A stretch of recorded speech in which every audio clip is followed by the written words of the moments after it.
Welcome along to our next CrowdProperty.com funding opportunity. Today we're going to go to London for the Phase 2 launch at 12G Leigham Court Road, Streatham. Now, CrowdProperty is a peer-to-peer lending platform designed to facilitate loans between private individuals and professional property businesses. CrowdProperty is authorised and regulated by the Financial Conduct Authority under permission number 723959. CrowdProperty is not covered by the Financial Services Compensation Scheme. There are risks with any loans you make, and just like all peer-to-peer lending, your capital is at risk. CrowdProperty endeavours to protect all lenders. This is done by registering the legal first charge against the property project. This means that in the very unlikely event a borrower defaults on the loan, CrowdProperty will be able to take ownership of the project and manage it for the lenders. Now, there were two borrowers on this particular project. Let's meet the first one and let's find out about Yolandi and her background. My life in finance began as a student of economics. I went on to do asset management for a private bank in the city. My latter years I spent in Mayfair as a senior analyst for another group of asset managers. I found my footing in property when alongside my daytime job, I invested in a few flats myself and realized that I had a love for it. We then decided, myself and my partner at the time, that we were going to do this property, as we felt now capable, that we understood the risk and the pitfalls, but also the success that can be had at doing such a development. And the other borrower is Brendan Davis. He's also with us. Welcome along, Brendan. So my background is in corporate finance, and straight out of uni I went into the M&A division of a major insurance broker and got qualified in corporate finance. Ultimately, after cutting my teeth within the insurance sector, I set up as a private contractor advising on major capital projects, predominantly within the NHS. And have delivered projects at guys such as the Orthopaedic Centre of Excellence, have done sort of the financial modelling around the new private patient hospital at Imperial, and at one point even was the lead financial modeller at the Mint Hotel Group for the sale of its assets to the Hilton Group. My capacity in this project is as CFO and managing all of the cash flows and helping with making all the sort of right commercial decisions. Now, you're also linking up with Gladstone Matheson from Keys Consulting. Why have you chosen him? So Gladstone has a wealth of experience in managing projects of this nature, over 30 years of experience, in fact, and has worked for well established and recognised practices in the sector, including Mace, Leeds and Jones Lang LaSalle, and he's made an instant impact on the project, which has been recognised by the crowd, and they've been sort of very complimentary of his services. So we're all very comfortable with Gladstone and the work that he's doing to date. And the construction team that you're using is Trio Maintenance Limited. How did you choose them? So obviously you go through a sort of a selection process. Speaking to a number of contractors that we thought would be suitable. Trio really sort of came across with the right energy and experience that was required for us to kind of deliver this project, and have been really excellent in helping us get this far. And we obviously look forward to working well with them going forward. Let's take a look at this project then. And this is phase 2 of an estimated 3-phase raise. CrowdProperty has agreed a total loan facility of £1.3 million. And that's to develop a new build site in Streatham with an interest rate to the lenders of 7.8% per annum. The loan started back on the 5th of October 2020, which was then for a maximum term of 15 months. The interest on this phase is going to be rolled up and paid at the exit. Here's the location plan. You can see where we are in London. We're at Streatham. And on the right-hand side, you can see the map pointing to where we are in Streatham. Let's start off by finding out a little bit more about that suburb of London. Let's come back over to you, please, Yolandi. Tell us about Streatham. Streatham is a beautiful borough, actually, that has its main links to central London, I would say 20, 30 minutes, and that's at rush hour. Streatham is located in the borough of Lambeth. and they have had a big capital investment to grow Streatham. And with that, we had an influx of young families and young professionals, and that has made Streatham very vibrant. We've had a catalyst of investment and growth on our high street, which has now lent itself to very sort of new type urban living shops alongside very old established grocers. We pride ourselves because Streatham in its own right has a varied amount of green spaces. They have amazing schools. They have some of the best nightlife, i.e. bars, restaurants. We're very proud, actually, to be a part of the Streatham community. Planning permission was granted by Lambeth Council. Their planning reference 18/02434/FUL, where the permission was granted for the demolition of the existing dwelling house and the building of a new 4-storey building with the basement as well. That's to give 1 3-bed apartment, 2 2-bed apartments and 3 1-bed apartments, together with the associated bin stores and cycle storage. The property was already owned by the borrowers at the commencement of the loan, and the maximum loan term was for 15 months. It is already first charge secured, and the exit strategy is to refinance onto a long-term buy-to-let mortgage and hold on to the property. So the former property has now been demolished. It comprised of a detached 4-storey townhouse. It's set within a good sized gated plot of approximately 264 square metres. There's off-street parking to the front and a private garden to the rear. So let's start off then, please, if we can, by coming back to you, Brendan. So tell us, how did you come across this project and who are you targeting it to be renting it from you? So we originally came across this land really about 15 years ago when we initially purchased the site.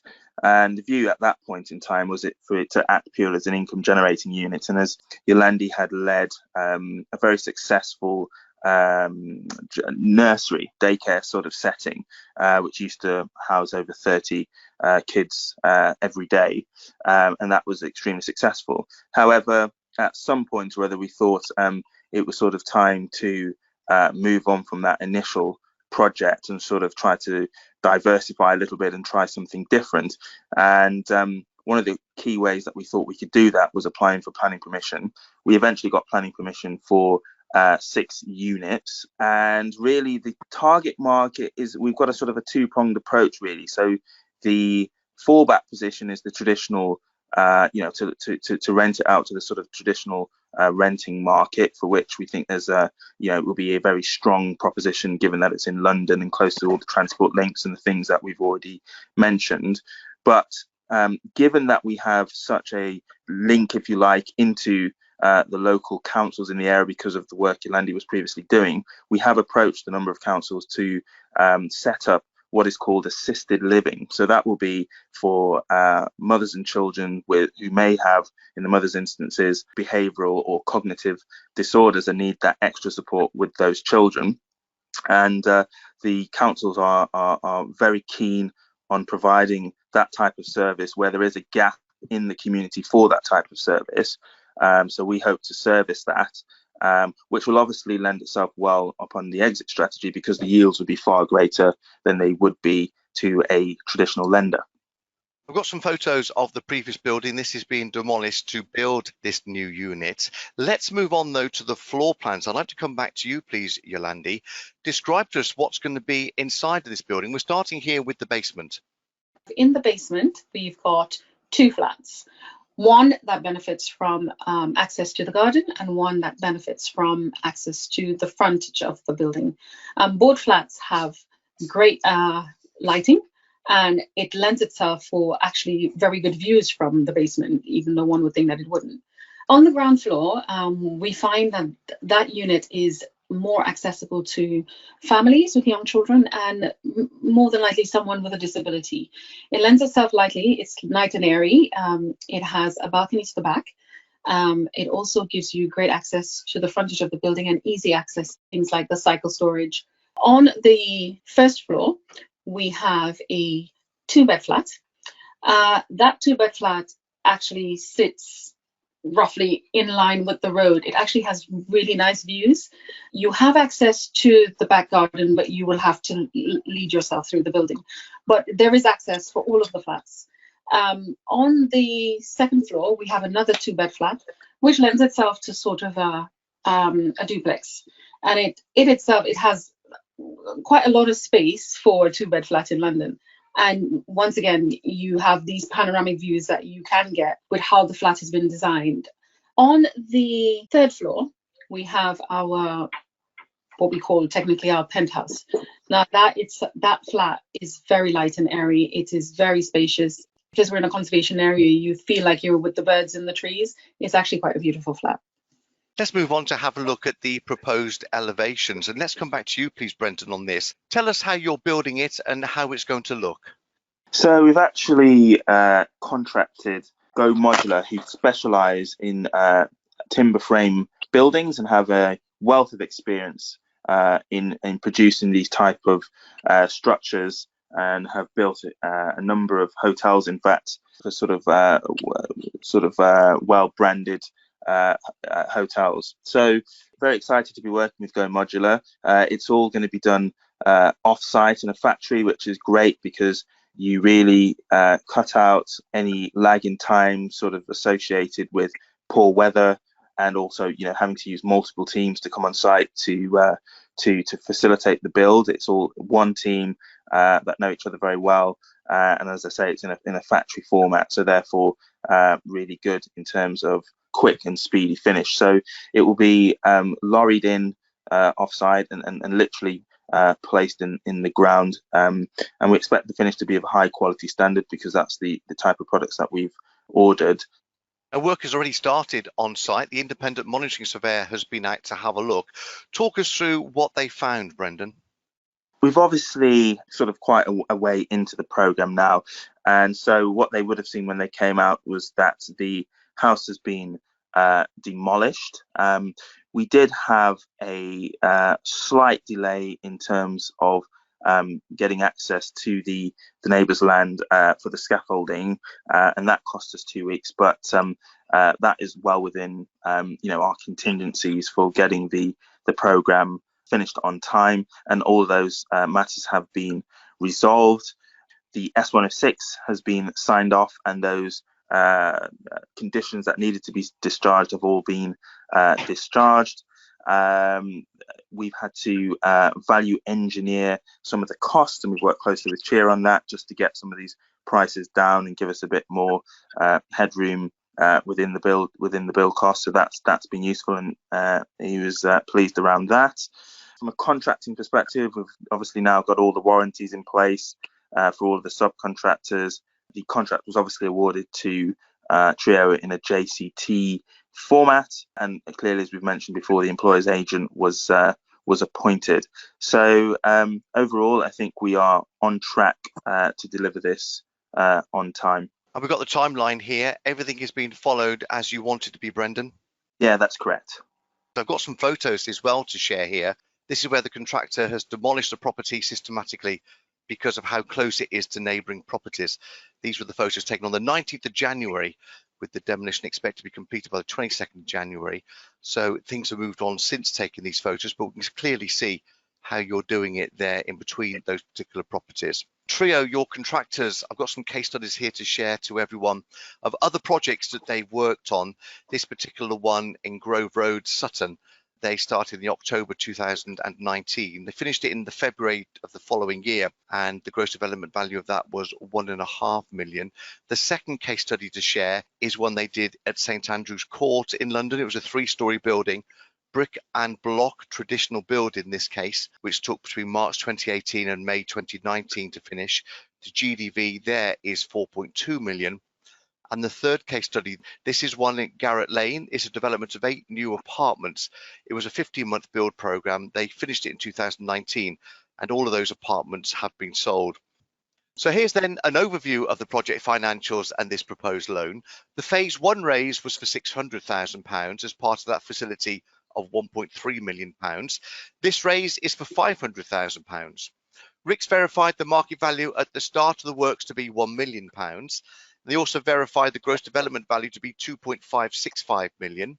Construction cost is coming in at around about £905,000. The initial drawdown was £480,000 gross. The remaining monies from phase 1 and the other raises will be drawn in stages upon completion of the independent monitoring surveyor's reports. The initial loan to value on monies raised is 60%, but on day 1 the drawdown was 48%. The loan to gross development value, excluding the rolled up interest, is 50.7%. When you include the interest, it becomes 53.7%. The maximum loan period is going to be 50 months from the start of the project, which was on the 5th of October 2020. This phase loan is targeted to start on or around the 10th of February 2021. The exit strategy is that once the development is completed, the borrowers then will refinance, let and hold the property, and lenders will receive 7.8% per annum interest, which is going to be paid on exit. It's already secured with a first charge security against the property. So your next steps are to make sure that you understand this loan, carry out your own due diligence, and then decide how much you would like to lend. CrowdProperty.com is the place to be to pledge on launch. The necessary anti-money laundering checks will be carried out, and then you'll be invited to send your funds to your own online e-wallet, and you'll start earning interest on completion of the loan agreement. So this is phase 2, where we're looking for £500,000, paying 7.8% per annum interest. And this is for 12G, Leigham Court Road, Streatham in London, SW16 2PJ. Thank you for watching this CrowdProperty.com funding opportunity. We look forward to you joining us back here soon for more funding opportunities at CrowdProperty.com.